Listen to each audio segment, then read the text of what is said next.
Hello. This is a speech about sewage management on Martha's Vineyard in the United States. There are a few terms that I'd like to give you before I start. So Martha's Vineyard is an island off the coast of Massachusetts, and I'll tell you a little bit more about it in the speech. I'm going to be talking about sewage management, so I'll be mentioning a cesspool, what the Americans call a cesspool, what we in Ireland call a septic tank. I'm going to talk about percolation of sewage, and then I will also be mentioning Steven Spielberg and his film Jaws. I think that's all of the terminology that you'll need, and so I'll get started now. Ladies and gentlemen, the COVID-19 pandemic has impacted every aspect of our lives. Worst of all, of course, was that millions of people were infected and millions of people have died. Children couldn't go to school. Working adults couldn't go to work.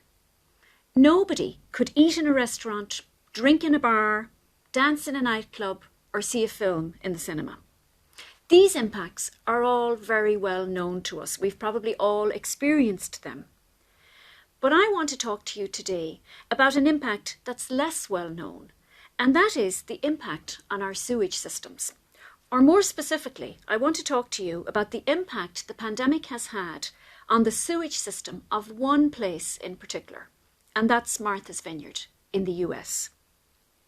Now, for those of you who don't know it, Martha's Vineyard is an island off the coast of Massachusetts, so it's off the eastern coast of the US. It's a relatively small place. It's about 32 kilometres long and 16 kilometres wide, but it's a very popular summer place. It has a year-round population of approximately 17,000, but that population swells to over 100,000 in the summer months. I'm one of the summer population. I've spent many happy summers on Martha's Vineyard. And of course, given that the island gets so many visitors every year, you may be wondering, well, where do they all stay? There are about 14,600 homes on Martha's Vineyard, and almost 60% of those are seasonally occupied. That means that they're second homes. The owners of these summer homes live mostly in large urban centres on the eastern United States coast. So they live in places like Boston, New York, Washington, D.C., or Philadelphia.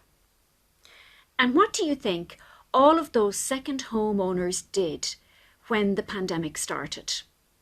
Rather than stay in their cities, which were noisy, overcrowded, probably highly infected, they left the cities and came to Martha's Vineyard to sit out the pandemic in their second homes. I can't really blame them for doing that, but it is precisely that caused the problems with sewage management on Martha's Vineyard. This influx of second homeowners, or off-islanders, as the locals call them, exacerbated existing problems in the sewage management system. Now, what exactly are we talking about when we say sewage management? Well, we're really talking about all the wastewater from our homes. So I'm talking here about water from toilets, sinks, showers, washing machines, dishwashers. All of that wastewater has to be treated before it can be released back into the environment. The main concern when we're treating wastewater is nitrogen, but wastewater can also contain phosphorus, pathogens.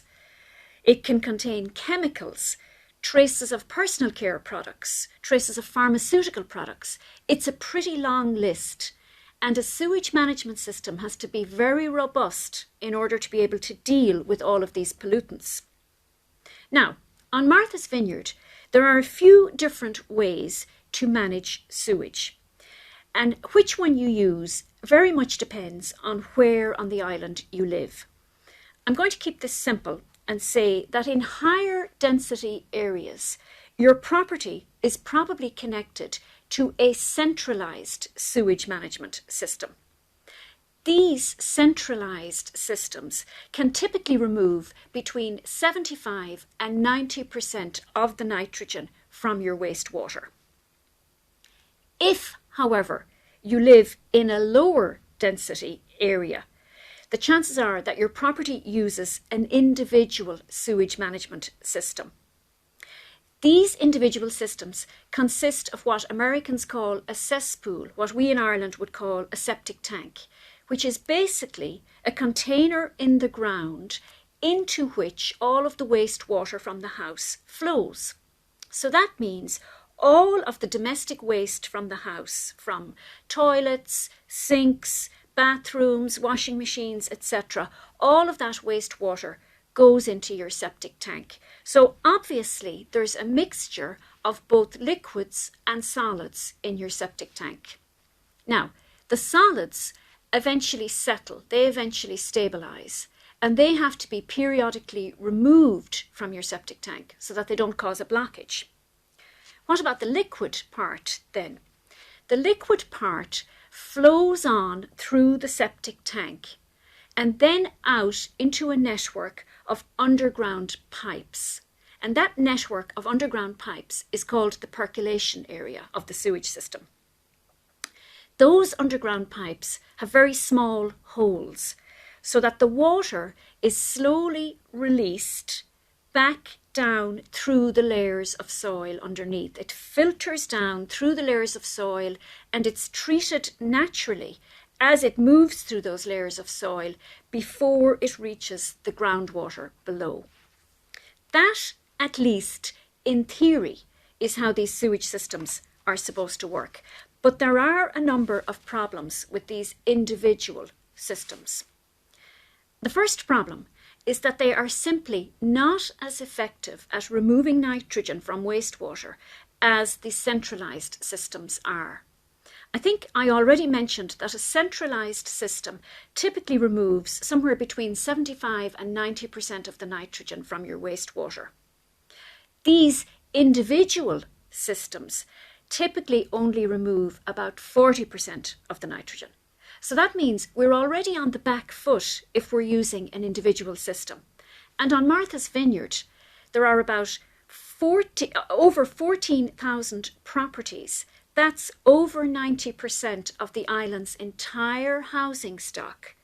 Those 14,000 properties are all treating sewage in these older individual systems.